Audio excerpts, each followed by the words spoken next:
Let's talk. Giles Brown. Backstage Confidential lifts the curtain on West End theatre from a viewpoint rarely seen, the wings. My next guest was basically captured by white slavers and thrown into the West End, but here we go. Delighted to say that joining me live on the line from some glittering pad in Shepherd's Market or something like that is author of Backstage Confidential, the very wonderful Eden Phillips. Eden, good morning to you, sir. Good morning, Giles, from sunny, hot London. Nice to speak to you. Well, yes, indeed. Though you do seem to be surrounded by, are these filing cabinets? Is that a Zoom background? Are you backstage somewhere very exotic? It's my little office with the accumulation of years and years of bits and pieces in various jobs. But Backstage Confidential was my first job. I started when I was 17.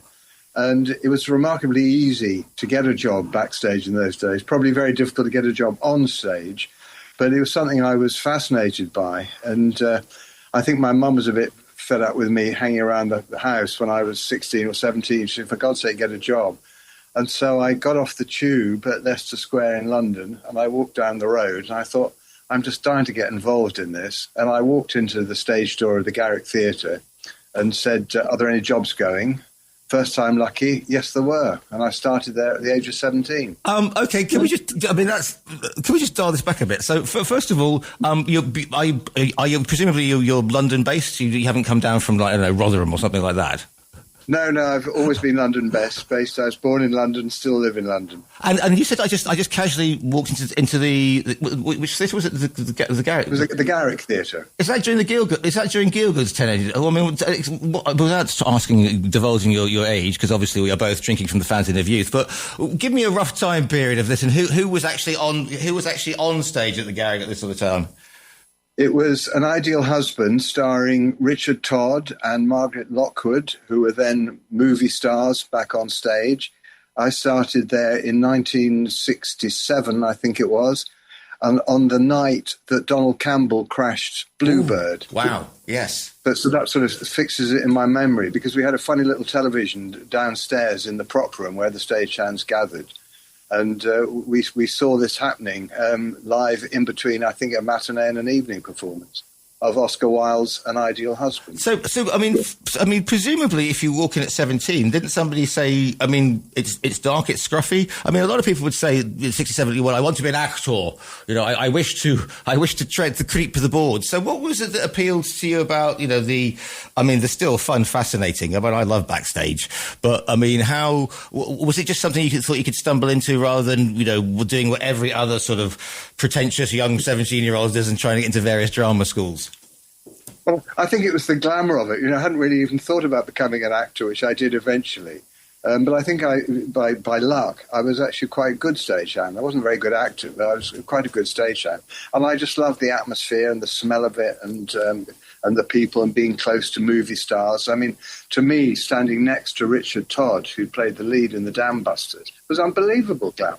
Still would be now. And when you say standing next to, I mean, although the audience can't see how close you are, that's one thing I love about it, is the fact that, because it is, you're creating theatre, unless it's sort of theatre in the round, but literally sort of, it can be 2 feet, it can be 15 feet in the air, it can be underneath, and they can't. It is like pay no.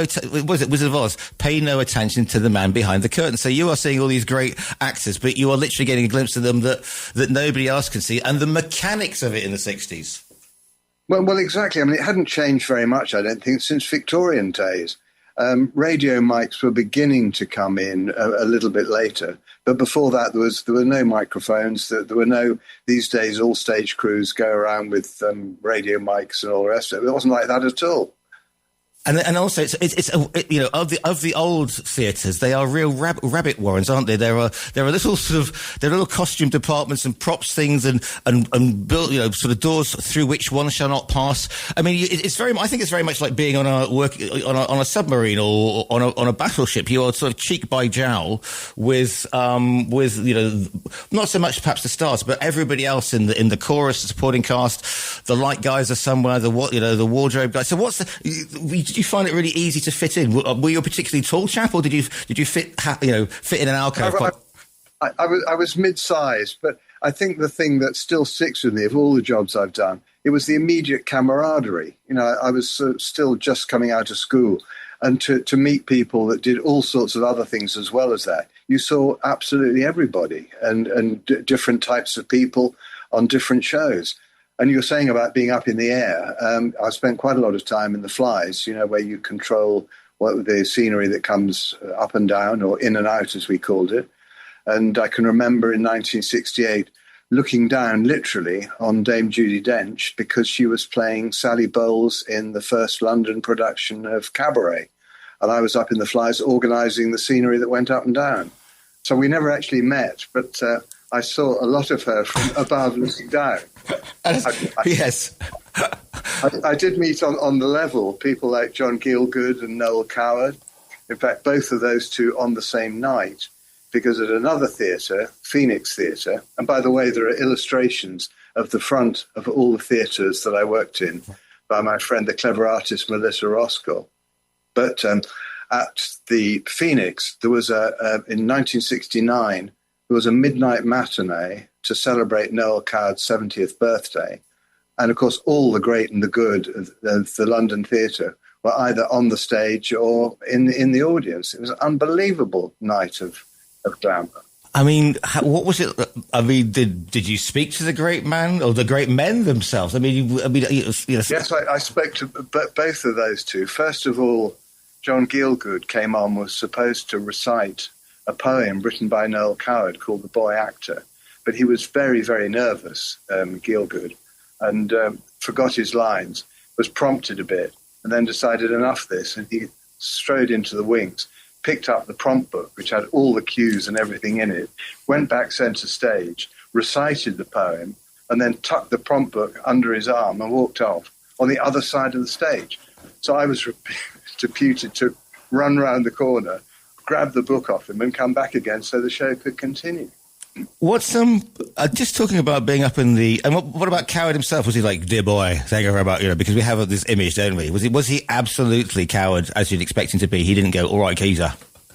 Well, he was amazing because before he'd sat watching the show from the Royal Box, and before it's his time to go on at the very end of the show, he was brought round to the wings where I was standing.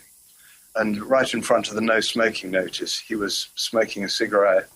And when Richard Attenborough, Dickie Attenborough, Lord Attenborough, introduced him, suddenly Coward's shoulders went up, his cigarette went down, he stubbed it out with a velvet slipper and strode onto the stage. And the applause was going on like crazy. And eventually he stilled it. And I can remember now exactly what he said. I won't do the voice, but he did say, when I was a very small boy, I had the great good fortune to work for the late Sir Charles Hawtrey, and he told me always in moments of great emotion, say very little, so I shall. Thank you. And that was all he said, and the applause went on and on and on. And then when the curtain came down, we were all lined up, all the stars of the show and the stage crew at the end, and Coward went down and shook everybody by the hand. What's it like? So, yeah, sorry. And so there I was shaking hands with Noel Coward and picking up his cigarette butts. But you also mentioned, because it's a really interesting time to be involved in theatre, especially in London in the late 60s, because Olivier's just done his a fellow, and that sort of raised a few eyebrows because he's done it in what we now call blackface. And then there are these new sort of performers, these actors coming through: Judi Dench, Derek Jacobi, McKellen, Harris. What was? Did you sort of sense perhaps the changing of the guard? Did they get on? I mean, were you able to sort of? Did you have to go and drag O'Toole out of the nearest pub? I mean, what was it like? Or are they all the bleeding same? And it was just merely the style and not the lifestyle that were being changed. Well, to me, they were gods, and it didn't occur to me to think about their lifestyles. You mentioned Peter O'Toole. I did meet him because he came to see a play at the St. Martin's, and I think he must have known Donald Pleasance, who was the star of the show. But he came round during the show and came down into the prop room where we were gathered because there wasn't a lot of stagehanding to do. and he pulled out a hip flask and poured little bits of whatever was in it into our little tea mugs and was chatting away. And then suddenly the door opened and his then wife, Phillips, came in and gestured to him to get the hell out of there and back up again. And she sort of pouted at him with her knee, if you can imagine that. She had lovely legs. And I can just remember her gesturing furiously to get out there and all the rest of it, because O'Toole had quite a lot to drink. But that was the only time I ever came across him. I never worked on a show he was in. What was it like? I mean, what was the thing you sort of like side most of us? Because I mean, technical rehearsal. Presumably, and are you kind of doing reps? So you are prepping for the next show, or were you on sort of big West End runs? I'm just thinking about how much they were big West End runs, and so you'd have the get out, as they called it, of the show that had finished, and then the get in of the new show. So that was good because it was very lucrative because you were being paid overtime. But sometimes we would spend nearly 24 hours actually getting a show ready to go. But it wasn't like a rep, it wasn't as the National Theatre became, sure, or repertoires were elsewhere. It was one show out and the next show in. Is it fair to describe it sometimes as, I mean, you talk about sort of esprit de corps, but it can be sort of crisis management and chaos theory at all times, Eden, can't it? Because the audience don't see what's going on, and, you know, something's come loose and somebody's got to go up there and fix that before it takes out the leading lady as a swinging boom comes down. I mean, that sort of thing. That was it, absolutely, yes. And you learnt all the stories and the history of theatre law. I mean, I don't know if you know, but it's considered unlucky to whistle backstage. And the reason for that is that before technology, and not long before my time, stagehands' cues were controlled by whistles of various kinds. So if you whistled unnecessarily, you might get a piece of scenery on your head or somebody else's head. And I also heard the really heavy curtains that, you know, they come down on performances. They were weighted, and is that where Break a Leg comes from? And I don't know myself. I thought that, you know, that's when people say go break a leg. It was flying scenery. It would have done more than break your leg. It would have broken your head. So how did you make the sort of the transgression from sort of in the wings backstage, which is, you know, a noble profession, you know, of work, you know, putting down marks and dealing with directors and sound people, to actually sort of writing, producing and yourself. I mean, what was that? What was behind that move? The next thing, I think, like you, I was a drama student, and then after that, I did quite a lot of theatre and television. I was even in Doctor Who, in the smallest part you've ever been. Which Doctor? Which particular? Who was the Doctor? Oh God, Pertwee, Baker, Troughton. Baker. Baker. Marvellous. Yeah. I went to a Doctor Who convention quite recently, and the reason people wanted to see me was that I was the most obscure, the smallest part I'd ever been in. And the people who were organising it were saying, well, of course, you know, there's Tom Baker's a two a penny. They want to see the rarities because they've met everybody else. And so I sat there and signed autographs. And I think I was only cast because the title of the Doctor Who episode was called Nightmare of Eden. So I think it was a cruel joke by the casting director. Third Cyberman on the left. So you've got your acting chops, and congratulations from that. And then what do you think? Oh, well, I wish to be a director. And it must be very difficult because, you know, directors can be. I mean, you've had Pinter as a director, for goodness sake, and they can be quite interesting because it's their vision. I mean, it might be your mechanics backstage, but darlings, it's my vision. So when you were on the other side, I didn't have any of that, but I did have to move sets for Harold Pinter, who was absolutely terrifying. But we were moving. He had a set that was made out of steel, and we had to open and close a lift. But being Pinter, of course, you couldn't just, you know, open it and close it realistically. So every cue, it had to be opened and closed in a different way. Yeah, that was Pinter as well. When you look back and think of health and safety, because I mean, and now obviously like the Nationals and all the, you know, all those dark corners of you know, even Shaftesbury Avenue stuff has some lights in it. But if you think about it, people are running around at breakneck speed. There are trapdoors. There are people running around with, you know, third spear carrier on the left. People are up in the gods. People are swinging from gantry. It's a wonder we didn't lose, you know, people, you know, by the dozen every matinee, isn't it? Really. It is extraordinary. I mean, we'd no idea about health and safety. We just got on and did it. And there were always rumours when I was doing it that somebody had been killed by scenery at the National Theatre. But whether that's true or not, I don't know. But it certainly never happened to me. I mean, I worked on many shows in 7 or 8 theatres, 8 or 9 theatres. But, people occasionally were slightly injured. But there was no bad blood anywhere that I could see. You mentioned that you had a bird's eye view of Judi Dench, which many young men would pay serious money for back in the day. I mean, was that the first time cabaret had been performed on the West End? Then was that the first? Yeah, it was 1968. I mean, did you know? Could you tell? Did you get a sixth sense for what was going to be a cabaret and what was going to be, I don't know, Hunting of the Snark or something like that? Did you get a sixth sense for? Could you tell from the audience that things like that were going to be absolute smashes? Not really, if I'm absolutely honest. But I was following my own views and also views of the other stagehands as well. Sometimes we thought, yeah, this is going to be a hit, or no, this is going to be a disaster. And we were very often right because you get into the atmosphere of it. I mean, I won't say names of who were the people you didn't like working with, but who were the ones that you think, okay, this actor's coming on, this actress coming on board, this is going to be fun, they're always good to us, rather than some who would perhaps be more doing more in their own method, shall we say? I'm not talking to anyone. Yeah. Well, the only one who I didn't think was absolutely fantastic, because I did work with the cream of them, was Max Bygraves. And I worked on a variety show at the Victoria Palace that he was the lead in. And he wasn't very popular with anybody. And certainly he wasn't popular with us at the Flies, because there were 7 or 8 of us. And, the tradition would be that you send gifts round if you're the star of the show. And so he sent around 4 small cans of lager for all of the stage, all the people upstairs.